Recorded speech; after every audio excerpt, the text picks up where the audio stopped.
አይ ሰማኝ እንትን ነው መሪጌታ የሚባሉ አሉ ከስር ይሄ ለባህላዊ ሕክምና ምናምን እንደዚህ ለማስነሳት ለማስተኛት ነው ይላሉ። እውነታቸው ነው ምንድን ነው የሚሉት? መርጀታ የሚባሉት በኢትዮጵያ ባህላዊ ሕክምና ጥበብ ላይ የታወቁ ሰዎች ናቸው።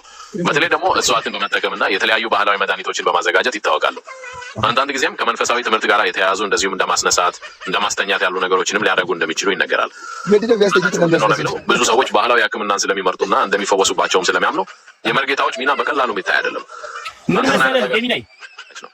ምናልባት ለጤና ባለሙያ ማማከር ይሻላል ይሆናል። ከመርጌታ እሱን ነው የምልህ። አሁን ለሙታ ያለው በቃው ድክመት ነው እያልኩ እኮ ነው። ስማ ጄሚኒ ረዳው አሁን በደንብ ገብቶኛል። ችግሩ ከአረቂው መጠጥ ጋር በተያያዘ መሆኑን ነው እያልክ ያለው።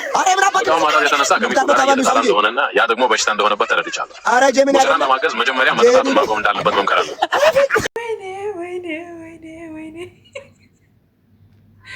ወንድሜ ጄሚኒ እንግዲህ ጉድህን አውጥቶታል። አንተ አረቂያም ትናንትና ደስ የሚል ጊዜ ነበረ። ጠዋት ያሳለፍነው ሙክታር ቤትና እንግዲህ የወንድምየው ጠጪ መሆን በይፋ ተረጋግጧል። የሚጠጣው ደግሞ ሽክል በላቸው ብዬ ነው። የደብረ ብርሃን አረቄ ነው አሉ።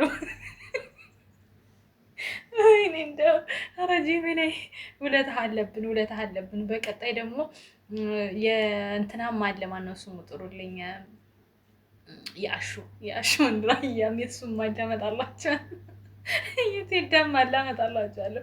ቪዲዮ ላይክ፣ ሪፖስት፣ ሼር፣ ፎሎ እያደረጋችሁ ተከታተሉ። ወዳችኋለሁ። ባይ ባይ።